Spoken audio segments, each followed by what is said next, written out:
حضرت ایوب علیہ السلام کله تیر شوی دی، عمر یې څومره او یو تکلیف او بیماری پر راغلی د دا اولې راله او بیا په هغه تکلیف څونه موده او د هغه تکلیف د ختمېدو نه پسې څونه عمر او کم ځای دفن دی. نو اختلاف پکې شته، خو راجح قول دا دی چې دا د ابراهیم علیه السلام نه پس 100 کاله پس پیدا شوی دی او د ابراهیم علیه السلام 5 نواسه و، دا هغه 5 پشته پس. ډېر عبادت گزارو او ډېر په پیغمبرانو کې مالدار سړی تیر شوی دی. مور د حضرت لوط علیه السلام لور وه، د ابراهیم علیه السلام درواره لور، د لوط علیه السلام لور د مور وه او دومره عبادت گزار په پیغمبرانو کې ټول پیغمبران عبادت گزاري، خو د ډېر زیات عبادت کړی، ډېر عبادت گزار تیر شوی او ډېر زیات مالدار او ډېر زیات سخي سړی تیر شوی. مال یې دومره زیاتو چې علماء کرامو لیکلی دي څه ځمکې د غرونو وه په غر کې وه او څه د غر لمن کې وه. اوس چې کوم وخت کې بیت المقدس دی او څه علاقه د فلسطین د اسرائیلو په قبضه کې ده،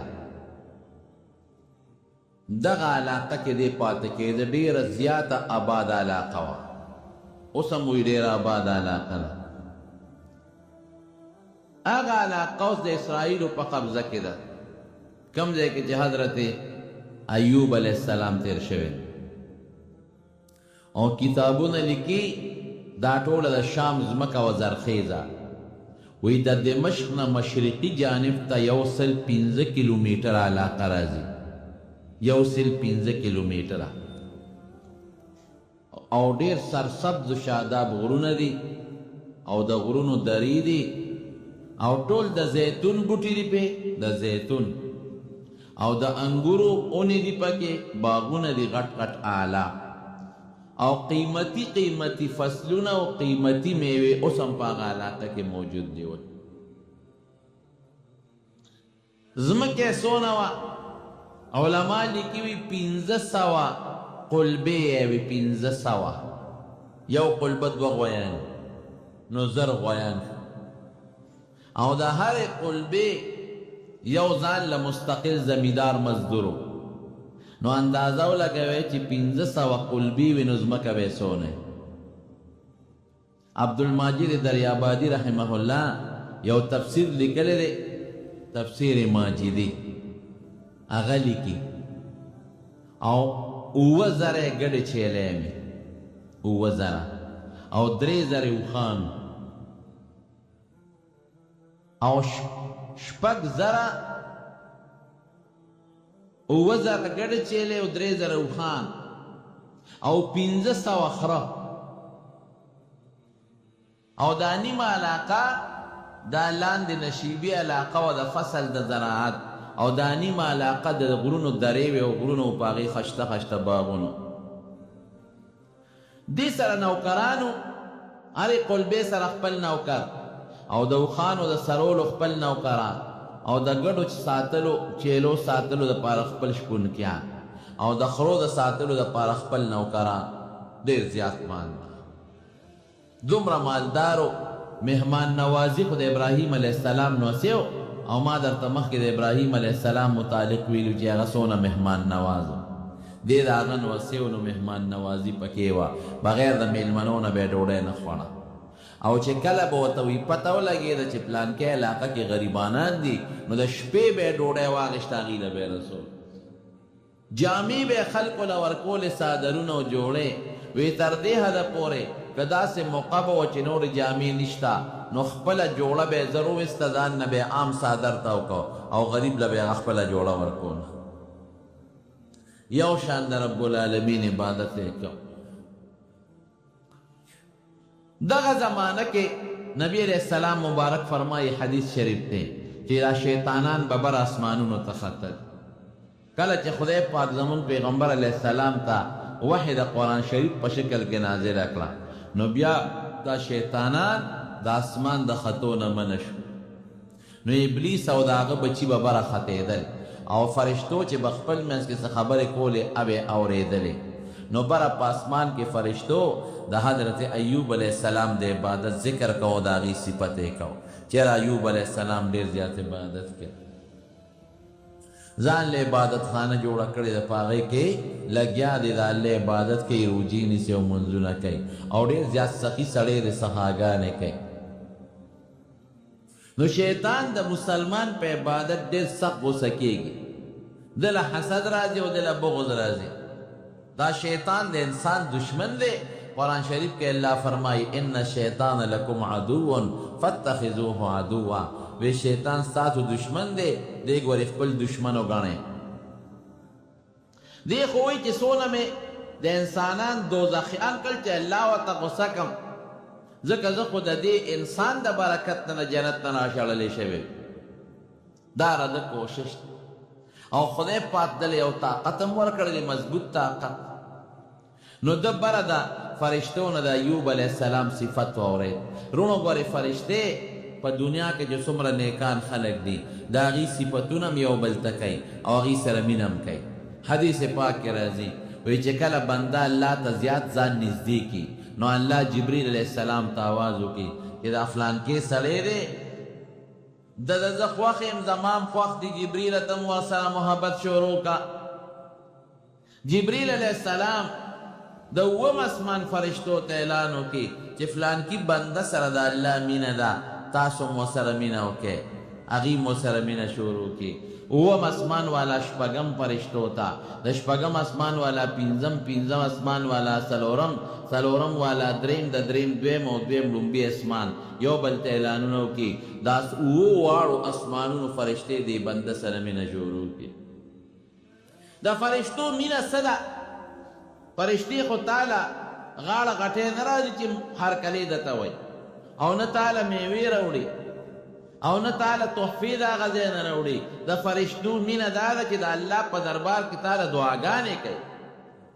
او ستا سفارشونه کوي رب العالمین ته. حضور پاک فرمایي وی بیا ثم توزع القبول له فی الارض، وی بیا دغه فرشتې راشي او د نیکانو خلکو په زړه کې دې سړي سره مینه پیدا کړي.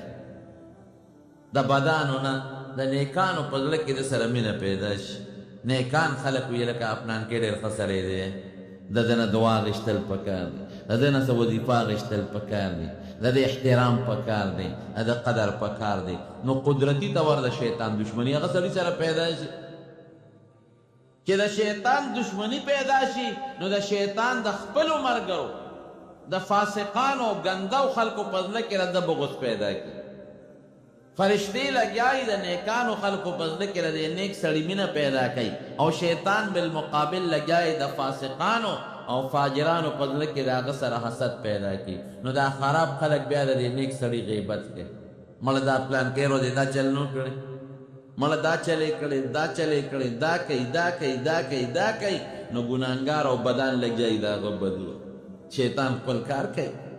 نو فرشتې دا د نیک سړي خبرې هم کوي او هغې سره مینه هم کوي. یو حدیث پاک کې راځي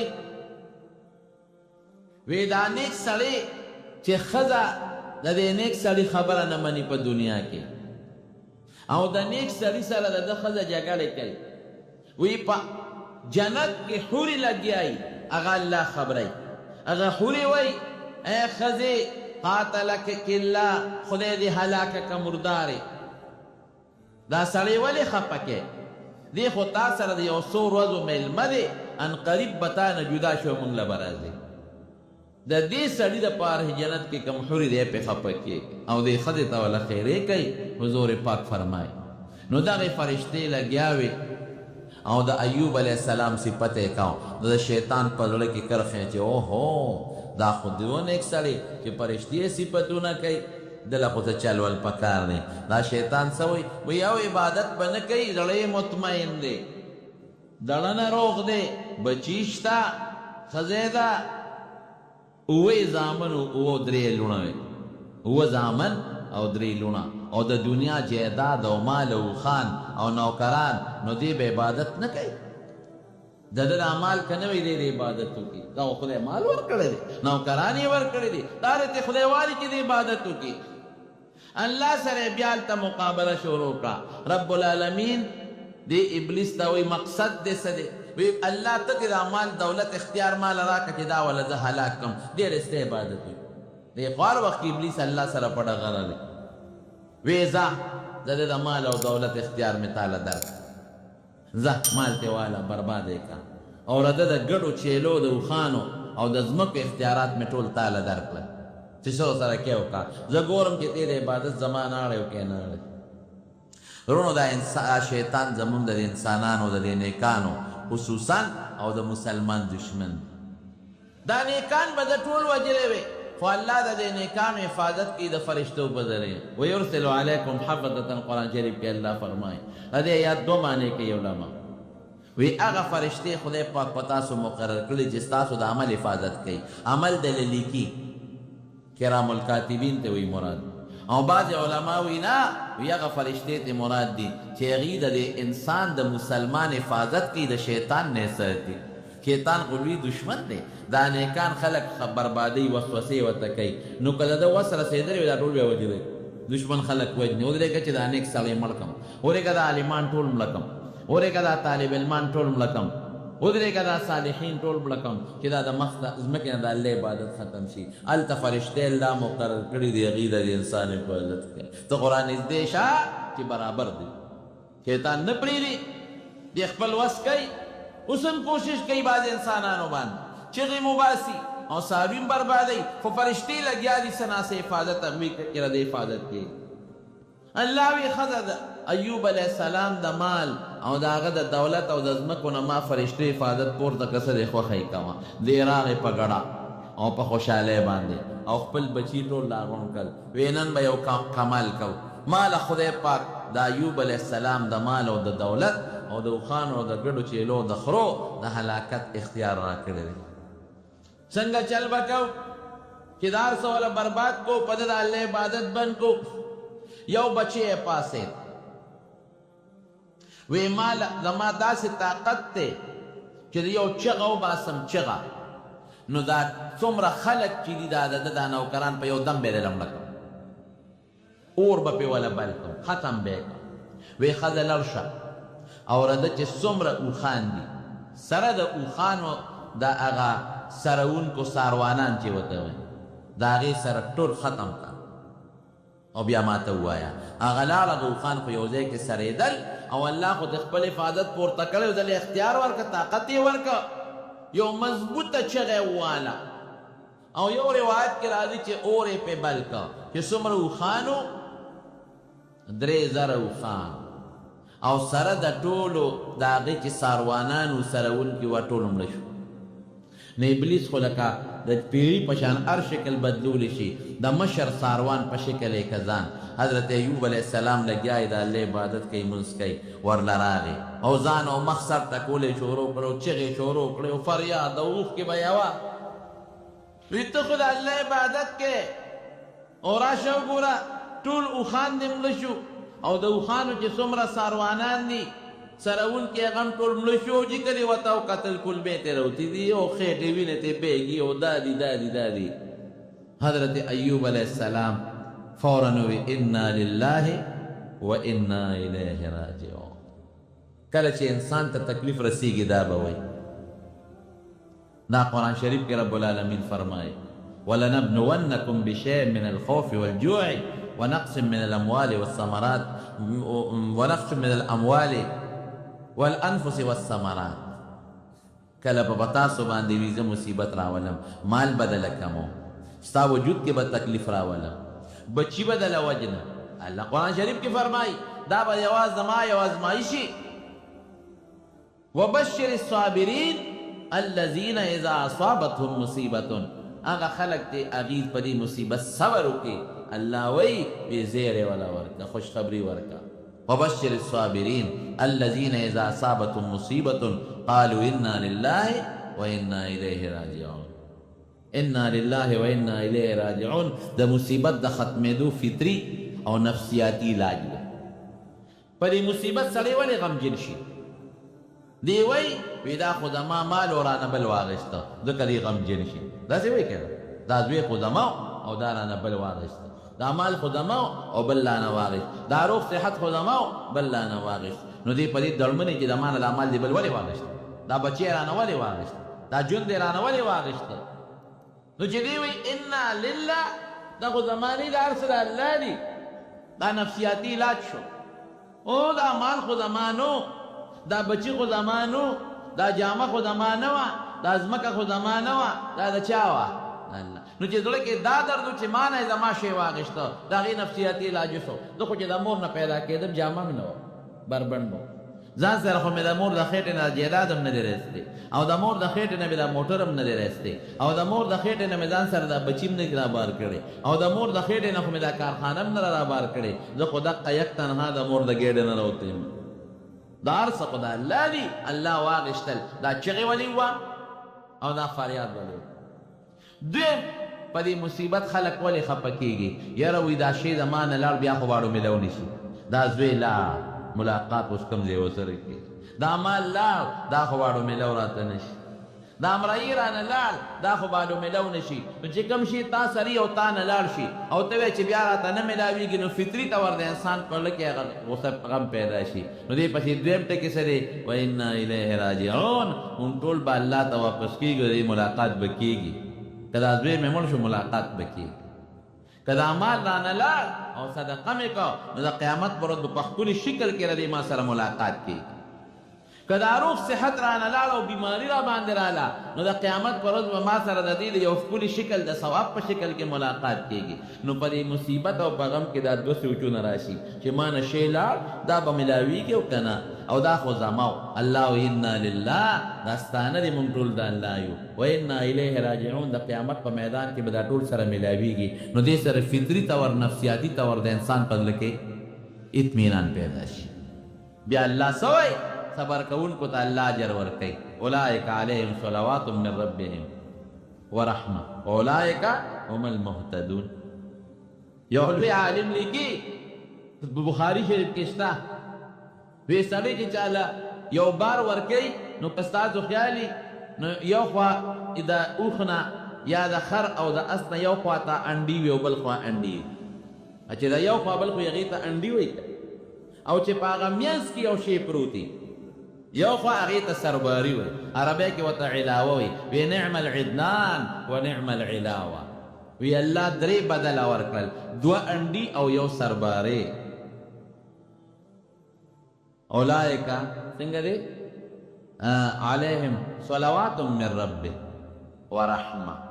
دا الله مهربانه او عظیم رحم دو شو اولئک هم المهتدون جنت ته بمځي دې سرباري او د ایوب علیه السلام متعلق هم الله وایي نعم العبد ډېر ښه بنده انا وجدناه صابرا دې مونږ صابر موندلی د یو پیغمبر متعلق قرآن شریف کې دا نشته صرف د ده متعلق راغلی چې انا وجدناه صابرا الله وی صابر موندلی صبر بهترین شی قرآن شریف کې الله وی انما یوفى الصابرون اجرهم بغیر حساب بیان القرآن کې مولانا اشرف علی تانوی رحمه الله لیکلی وی د قیامت پر او شبیر احمد عثماني رحمت الله علیه په خپل تفسیر کې لیکلی وی د قیامت پر چې الله تعالی دا اجرونه ورکوي ثوابونه چاله به یو په لس ورکوي چاله به یو په شل ورکوي چاله یو په اووه سوه او چې کم صابرین دي دوی چې راشي هغې ته به دونه اجر ورکړي چې د هغې څه انتها به ني بلکې یو روایت کې راځي دومره اجر به چې د هغې به وزن ته او طول ته مجت ني وایي به چې زه دومره شی مې درکړه چې وزن ته یې جیسې ته بې حسابه بې کتابه جنت ته نو په تکلیف او په مصیبت صبر آزمایش خو راځي په نیکانو راځي زما رونو حضرت ایوب علیه السلام ته چې څنګه دی ووې هغه سوی انا لله و انا الیه راجعون د خشوه د یو غم خلاص شو سبم دا سوچ کو چې اوخ مې مړ شو بیمار شو کنا او اوخه چې دنو دا لنګه شو بچی راوړو کنا او په بچی په لنګانه کې مړ شو کنا یو غم غوس شو دغه بیا الغم وزګار شم د الله تعالی عبادت تسنه وزګار شم شیطان چې پاشو په سر یې خورې خو ما خو دې بخپه شي هغه خو لا دې خوشحاله شو چې غم خلاص شو بچی بیا راغون کړ نه نه نه وی ډنډ کمزور و لږ نور دل ور رسول پکار دی یو بل پاسې هغه وی مال دا طاقت شته دی چې زه دا ټولې ګډې چیلې سره د دې شپونکیانو په یو ساعت پسنده وی زه ورځه پې اووه ځانه ګډې چیلې وې سره د شپونکیانو او خرو چې پې ورغې هر څه یې دوړه کړل راغی د هغه مشر شپونکي په شکل شو ایوب علیه السلام بیا د الله تعالی عبادت کوي په ځان یې راکېښود او سر مخ وهه چې بل څوک پې په چغو چغو به یې جوړوي ایوب علیہ السلام کو ټینګو وی راشه کنه تو مغسې لګیا خپل منځونه کې او الله خو دغسې در پسې نښتې دی مونږ خلک به څونه فریادونه کوو کوټې غوندې تکلیف څونه فریادونه کوو الله نه بیا ګیلې کوو او بیا الله له پیغورونه ورکوو زه لمونځ کوم او ته ما سره دا چل کوې ته څه پوهېږې ته نه پوهېږې الله پوهېږي دا زمیندار چې لګیا دی او د دې بوټي خاختراشي کوي خاختراشي نو سړی وایي دا بوټي خراب کړه ګوره د بوټو نه غاړې ماړې ووالې لنډې بونډې یې کړې لیکن زمیندار دا کار د بوټي د فایدې لپاره کوي که نه ډاکټر چې تا له اپریشن کوي ته خو ته چغې مه وایې اوهو ډاکټر صاحب لاس مه پرې کوه او ګوته مه پرې کوه او اپریشن دله کوي هغه ستا ټیک ته تا له دردمن کوي دي پیسې دې هم لګوي وینه هم در نه وباسي زخمونه هم در کې جوړوي لیکن ته په خپله فایده نه پوهېږي ډاکټر ستا په فایده پوهېږي لیکن ستا فایده ستا خیر دی چې دا ګوته پرې نه کړم دا کینسر لاس ته دي لاس ته نه بیا پرې کېږي ودې دا ګوته پرې کول دله ښه دي نو الله تعالی که دا بعضې تکلیف انسان له راولي او دا بعضې غم راولي بعضې مصیبت راولي په وجود کې په بچو کې په مال او په دولت کې دقه مثال دی لکه ډاکټر چې ستا د څښاک ګوتې علاج کوي تا له اپریشن ته خو د چغې به وې هلته پخوا چې به دا غاښونه ونه ایستله دا خلکو به غاښونه ایستل اوس خو به ډاکټران وباسي که نه پخوا چې به یې غاښ ایسته د ما مخکې د یو بابا نه ایسته هغه امبور یې ورته اړم کړ داسې چغې ورته والې چې دا خپې به یې کله ترپولې او کله به په ځمکه ورته کېناستېده او کله به ورته اوچتېده یو لوی غم یې جوړ کړی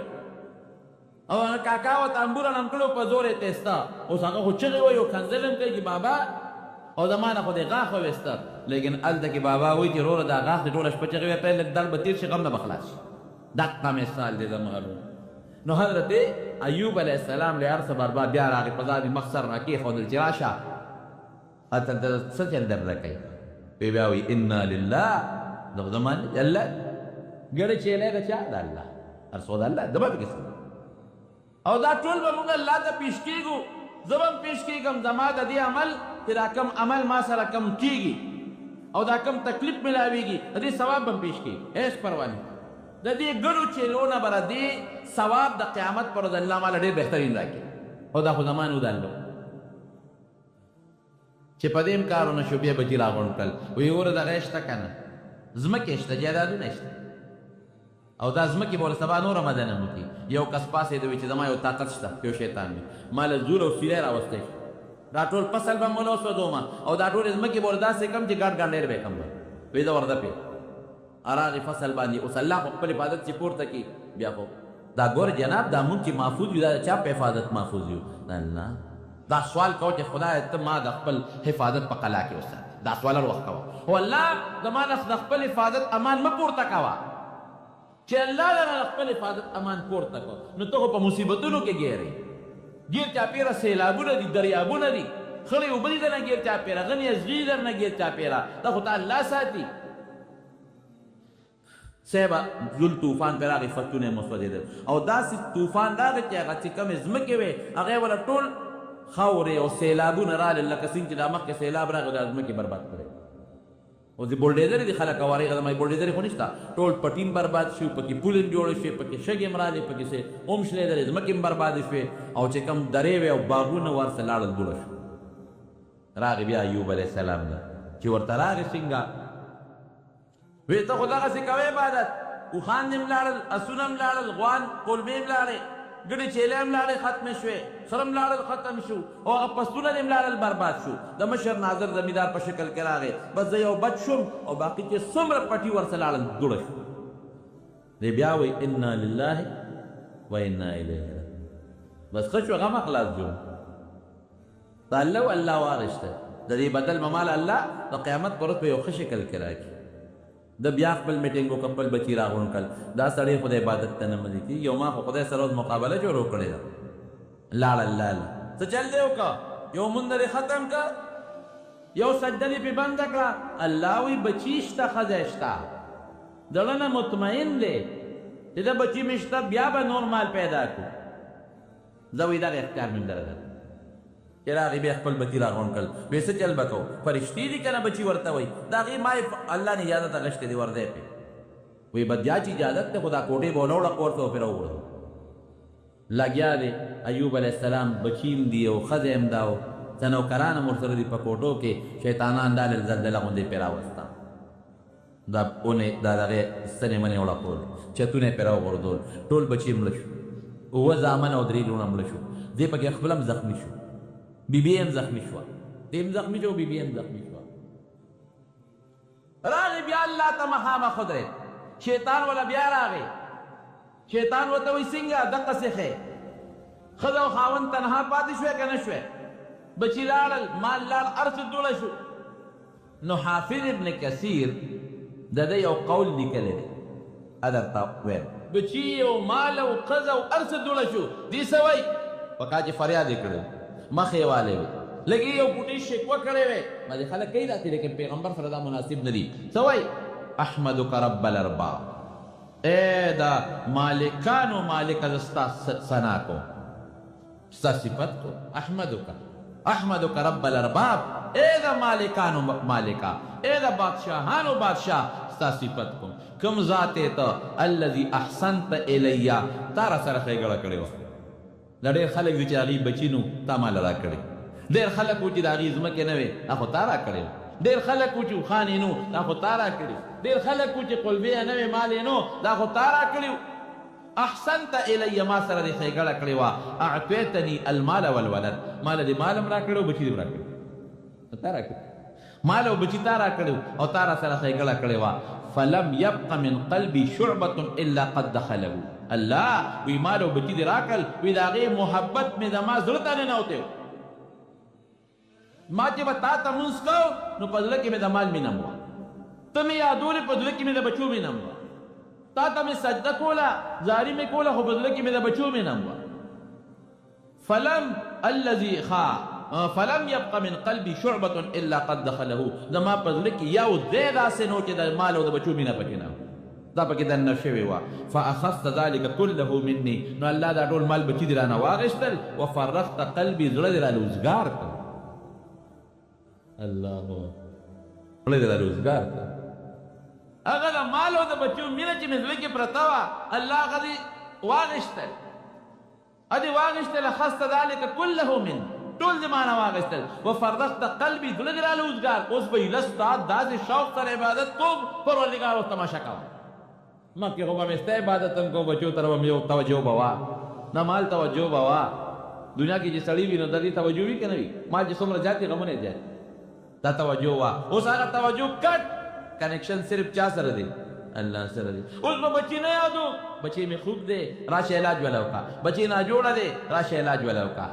مزدور ناجوړه دی د ډاکټر له بوځه وګیرې ډوډۍ ورکړه نه نه هغه قصې لاړې ختمې شوې د زړه نه هغه مینې محبتونه ووتل اوس صرف او صرف الله ستا مینه مې په زړه کې پاتې ده فرغت قلبي زړه دې راله وزګار کړه ربه زړه دې راله وزګار کړه خوشحاله دې کړم فلیس یحول بیني وبینک شیء اوس وي زما ستا په منځ کې پرده نشته زما ستا منځ کې بل حایل رکاوټ مال بچي رکاوټ نشته اوس هر څه ختم دا حافظ ابن کثیر په سورت انبیاء کې په خپل تفسیر کې لیکلي حواله مې در ښځه او دې پاتې شو چې پاتې شو ټیټ عبادت شروع شو مخکې په نسبت بهترین عبادت د نبی کریم صلی الله علیه وسلم یو ماشوم نوسې یو ماشوم بچی نوسې د بیبي زینب مړ کېده وفات کېده بیبي زینب سړی راولېږه نبي علیه السلام ته چې بابا ته مې ووایه چې راشي ځکه چې اولاد له پلار راشي نو غم له غوندې دغه شي کم شي نبی هم خو پوهیو چې دا حضور پاک ډېر لوی رحم که زه ورغلم خو مال هم جلا راځي دا لور به مې نور هم پریشانه شي وایي دې لور ته ووایه چې ان لله ما اخذ وله ما اعطى چې څه درکړي دا هم د الله دي او چې د نه یې واخېستل دا هم د الله دي او فلتصبر صبر دي وکړي ولتحتسب او په دې مصیبت کې د الله رضا طلب کوه ګوره څه درکړل او څه واخېستل د چا دي د الله دا تصور او سوچ دی چې د بنده قایم شي چې زه د مور نه پیدا کېدم څه ما سره ارسه الله راکړه الله واخېستل او که ته وایې دا بچې دا به څنګه کېږي دا پلار نو قیامت پر ورځ ملاقات کېږي که خو ازمایش ډېر سخت دی ټینګېدل ورته ګران غواړې به یې نه ګورې دا به نه وایې چې ما یو سړي وي الله ماله صبر راکړې نبي علیه السلام وی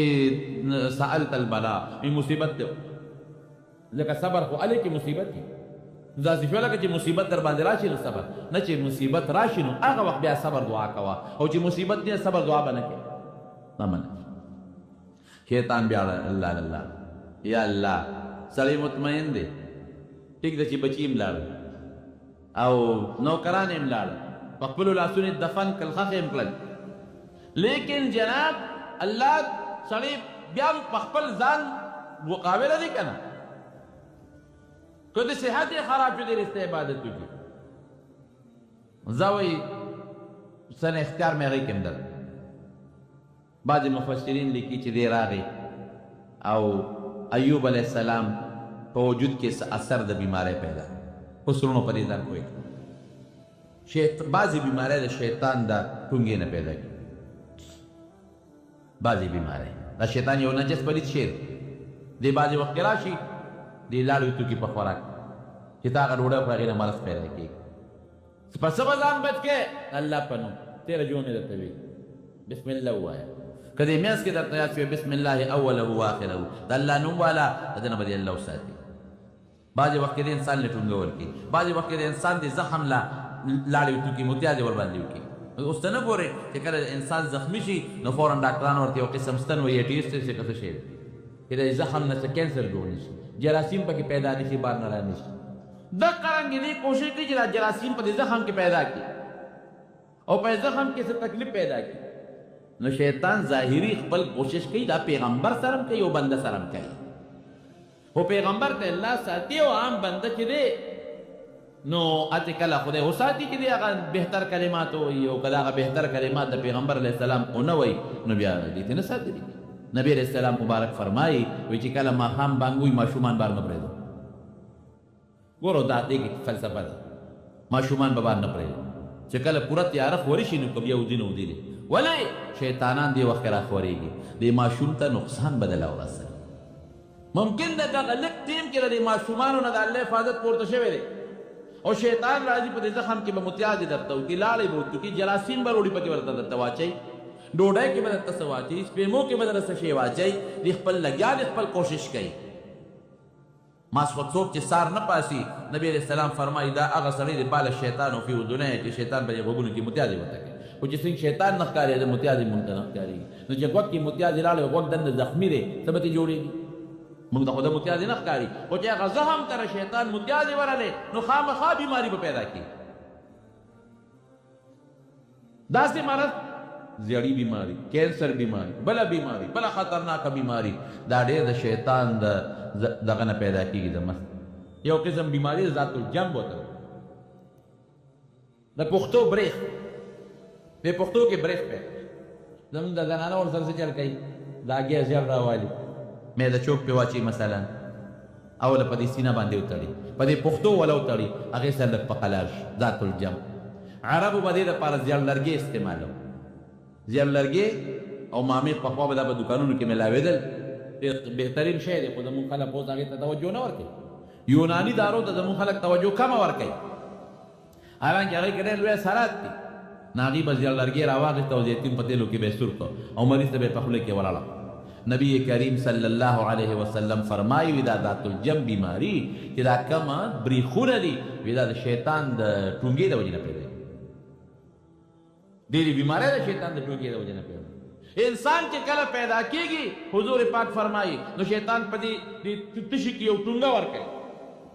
هر چاله یې ورکوي صرف دومره کار دی چې د پیغمبرانو الله د هغه د هغه اثر نه محفوظ ساتي او نورو خلکو کې هغه اثر ورکوي. ټونګه ورکوي هر چاله ورکوي، ټونګه سره ورکوي بل اثر وردننه کوي، ټونګه دې له ورکوي چې بیماري پکې پیدا کړي. نو دا څه د پیغمبر سره منافي خبره نه. راغی ایوب علیه السلام غریب بیمار شو. دلته بعضې خلکو څه غلطې قصې پکې وردننه کړي، وي په وجود کې چینجي وشو. دا دروغ ده،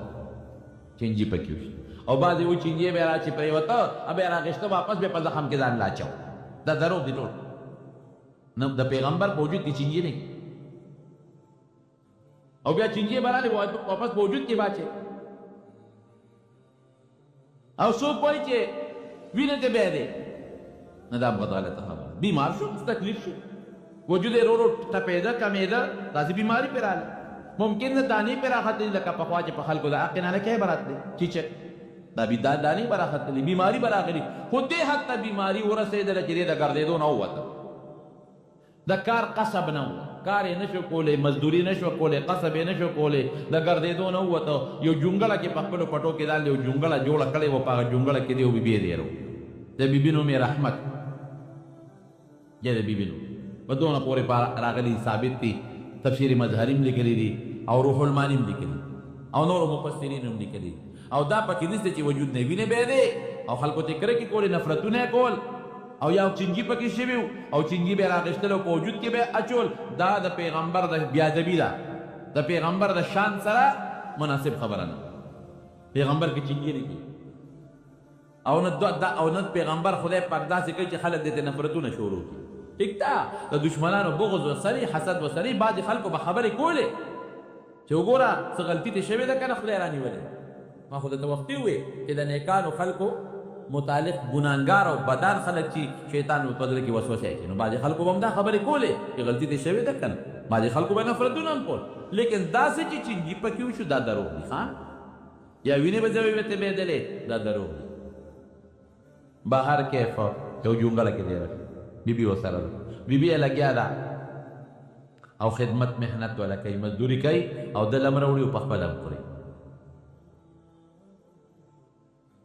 جنابو څونه عمرې بیماري وکړله، دا یو کال و چې دا بیماري پرې راغله، او یو کال عمر. او روح المانی کې د نبی علیہ السلام خاص شاگرد حضرت انس رضی اللہ عنہ، حضرت انس روح المانی کې دا حدیث تا، حضرت انس فرمایي چې 18 کاله دا بیماری تیر کړې او په دې 18 سال کې الله ته د جوړوالي درخواست هم نه لري. بیبي ورته وی یو ځل وی الله ته سوال وکړه چې الله تعالی دې جوړ کړي. او ته څه وایي؟ وی ما 100 کاله روغ صحت تیر کړی دی. وی او یا کاله، نو وی او یا کاله بیماری چې را باندې تیر شي نو الله پکار دی چې الله ته سوال وکړم. روغ صحت او یا کاله او بیماری 18 کاله. وی د شرمېږم الله ته نشم ویل. مالا یار او یا کاله چې مزې کولې او بچی دې مو او مال دې مو ځمکې دې مو جایداد دې مو اسم نه، او چې 18 کاله لا او یو ته خو نیمې ته هم نه رسېدلې بیماري راله، نو اوس فریادونه کې نه وي.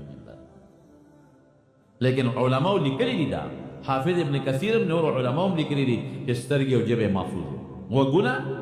ژبه سترګې باقاعده محفوظ. په سترګو هم بعضې بیماري په سترګو راشي، سترګې رادي شي، بعضې په غوږونو راشي، غوږونه کاڼه شي، بعضې په ژبه راشي، ژبه خرابه شي. نه ژبه هم ښکلی خپل کار کوي چې د الله ذکر پې کوي، عبادت پې کوي، غوږونه خپل کار کوي، خبرې پې اوري، او سترګې هم برابر خپل کار کوي. بس غوښه لاړه ختمه شو، ډانچه د هډوکو پاتې شوه، کمزورې شو، دومره کمزورې کې اوس د ګرځېدو د ناستې طاقت هم پکې وشي. دغه بیماري وه. بیبي یو ځل شیطان وایي چې راشه په کومه طریقه دی ګډوډ کړو. شیطان د یو حکیم په شکل ده، یو بوډا حکیم په شکل چې راغی. څنګه دا پخوا به زموږ په دې وطن کې هم دا حکیمان ګرځېدل، ګوډي به ورسره یو ځای کې کېناسته. دا بیبي چې په کومه لاره تله، دا بیبي یې ورله ته حکیم یې؟ او یاره زما خاوند دا جونګړه کې پروت دی، د هغې علاج وکړه، ډېر سخت بیمار. وی ښه زه به ورله علاج وکړم، خو زما یو شرط دی.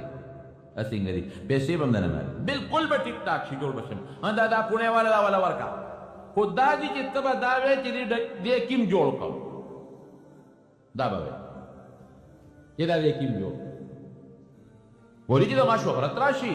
شیطان خو پوره خبیث دی په الف لام چې د ما شهرت راشي او سبا نور خلک هم مال راځي کتابو پیسې د نن عالم ته غریب او تا سره سم نشته مزدور کار ځان دا غریبه کړه مزدوري به کو او خاوند نیم به سو کړي د مفت علاج کوم خدا به چې دې کیم جوړ ګورې جوړون کې څوک دی الله ډاکټر خو در سره علاج کوي ډاکټر یې ما جوړ کړي په دروغ وې ډاکټر جوړول نشي کوي دا چې کوم دارو ته خوري دا دارو چا پیدا دا ډاکټر چې کوم دارو درکې د دې بوټو نه درکې کنه دا چا پیدا کړ الله او په دې بوټو کې دا اثرات چا پیدا کړي دا خوږ بوټي دا تریخ بوټي دا تریو بوټي دا بوټي چې دا ملیریا لرکې دا تبه لرکې دا خولو باسي دا پکې چا اثرات چا پیدا کړي دي الله ډاکټر خو صرف هغه ته خاصیت او پته را چې په دې دارو کې دا خاصیت ته د دې بیماری او په دې دارو کې دا خاصیت دا وته پته ده دا دارو چې خېټه ته ورشي نه دا دنه دارو په دې معده کې هضم شي او ردی بعض اثرات دماغ ته دی او د بعض درد ته دي او بعض رګونو کې د وینې ته جوړيږي دا نظام څنګه څوک چلے ډاکټر چلے ډاکټر وسره دنه کوزيږي دا ډاکټر وسره کوشوي دي معده کې وسره ګرځي او ورته کارخانه کې دی وینه جوړي ډاکټر خو صرف خاصیت پیژني چې دې بوټي دا خاصیت د دې بیماری دا علاج دنه چې دارو ورواچه دا وینه ته څوک جوړي دې دارو ادینه دا صفرا او دا سودا او دا مختلف چیزونه څوک جوړای دا بیماری په څوک لړکای نه پیدا کوي کوم وبو کې ډاکټر دارو جوړي دا بچا پیدا کړی الله پیدا کړ زمیدار کاکا وای وی غنم ما زرغون کړی آی هم خپل دروغ وای تاسو ته هم نستلې پزماکه کې دا زرغونتیا طاقت چا پیدا کړی الله او د دې بوټی نه خشتخ کولې وږي چا پیدا کړل الله کله زمیدار وسوي نو بیا به په یو ټانټه کې لس وږي پیدا کول او شل به پیدا کول دا څه وکنه دا خدای الله کار دا ابو هوا چا پیدا کړل الله زمکه کې طاقت چا پیدا کړ الله او زمیدار بابا په لاس کې په سترګو کې په دماغ کې طاقتونه چا پیدا کړی دي الله پیدا څه صرف ظاهري او سبب باقی نظام څوک چلے الله چلے ماغه خبيث ورته وای شیطان وی تبا داوی چې د جوړ کړم هغه غریب امدا ذهن کې واچولا هغه مطلب دا چې دا مشرک کم لیکن هغه ته خپل کې هغه دا واچولا چې د دې د حکیم په مازان مشورې کلاغه خاوند ته کینا ایوب علی السلام دوی راځي حکیم دلار او ما ته خود مختاوی دا پونه را راکې دا ورکه جوړ بشي خدا چل دې چې دا ټکي به چې دا دې دغه جوړ کو حکیم جوړ کی شهرت تا راشي خدای سو حرامي دي دا سو شیطان دی رجل دی ها او دا خدای دا څه خبره دی وکړه زما په مخ کې قسم دې کله جوړ شم سل چانکینه باندې وا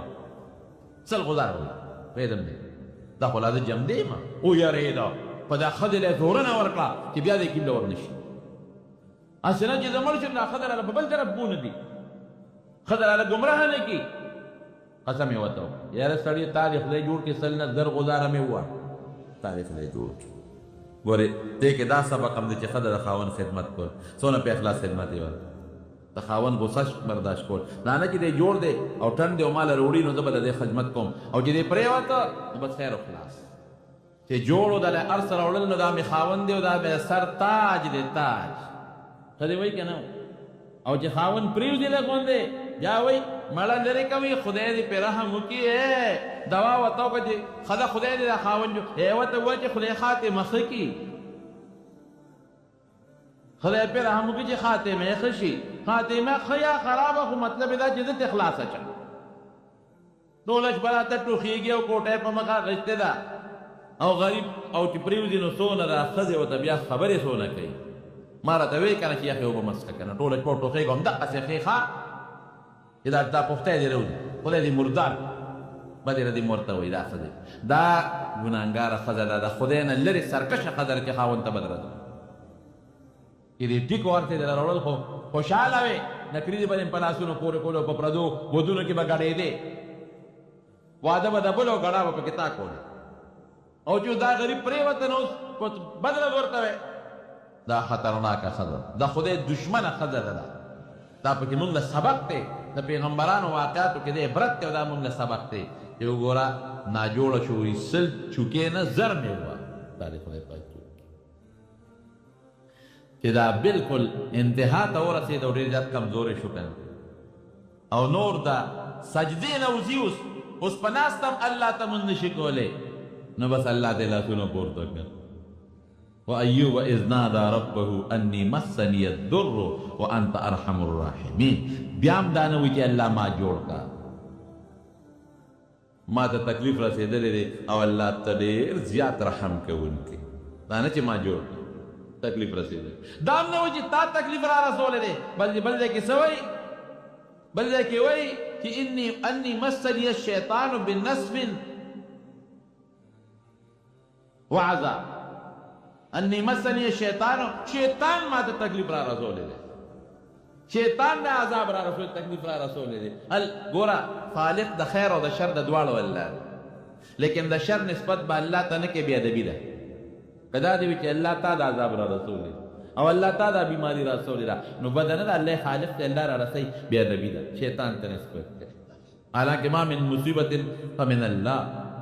مصیبت تکلیف الله راوړي انت ارحم الراحمین خدایا ډېر لوی رحم کوونکي ذات فتح پروردگار بس چې دی اوی الله تا الله فوراً جبریل علیہ السلام فرشتہ والا راولېږه پاک وډګۍ کې ناست ارکض برجلک هذا بارد مغتسل وشراب ته پونده دې ووهه پونده یې والا راواغېسته ځمکې له یې وواله الله یې چینه پیدا کړه چینه پیدا کړه پیشاب پکې ولامبه ویلامبل او ویسکل هذا مغتسل بارد یخی بالا او د سکو بدی پکې ولامبل او په ځان یې واچولې خدای پاک دې د شلو کالو ځوان جوړ کړ ټولې شی الله که نه بیماري راغله بعد انساني بیماري ختمه شي خو د هغه دانو اثرات په دې مخ کې پاتې شي په لاسونو کې پاتې شي هغه زخمونو اثرات پاتې کېږي الله د زخمونو اثرات هم ختم کړ او خشته سور سپین مزیدار خوبصورته چې څنګه شلو دویشتو کالو اقصی الله ته ګوره هر تکلیف ان مع العسر یسرا ان مع العسر یسرا تکلیف پسې راتی خشته ښکلې شکل مزیدار خوبصورته سور سپین او نوجوان ښځی راله یې څنګه راله کوټې ته وکتل اوس په کټ کې دی ناست دی ای سړیه هلته کې زما یو ناجوړه رنځور خاوند و هسې شو او خو زه چې ته درندګانو جوړوړې چې ته حیوانات جوړ تختولې دلته یو د دې ځای کې ستا دې ځای کې پروت یو بوډا او یو بیمار یو رنځور ناجوړه څه شو ایوب علیه السلام دې ته پېژنې خپل خاوند دې پېژنې او ولې زه نه پېژنم ما ورسره بله عمر تېر کړی دی خبرې ورسره داسې شروع کړه چې ښځې وپېژنده وایي زه مخه الله ځوان کن او خزم ولا خدای ځوان کړه آتیناه اهله ومثلهم معهم رحمتا من عندنا وذکر للعابدین خدای پاک ول 25 زامن ورکړه څو زامن 25 زامن خدای پاک ورکړه مال خدای سونه ورکړه بخاری شریف کې حدیث دی رسول الله مبارک فرمایي د سرو زرو د بلخانو باران کوي سرو زرو ملخانو باران شپې دور منډه کړې او هغه راغونډۍ په خپل څادر کې الله ورته وایي ای ایوبه دې نه مې غني کړی نه پیغمبري مې نه درکړې داسې کې لا یا الله وی لا غنا عن برکتک دا ستا برکت دې نه زه مستغنی نه یم اجت مې دی مال ستا برکت دی ستا برکت نه ځان نه مایوس کوم بچی خدای ورکړل مال بیا خدای ورکړ جیدات بیا الله ورکړ د هغې نه زیات طوفان د هغې نه زیاتې ګډې چیلې د هغې نه زیات باغونه یو تکلیف مصیبت پې راغی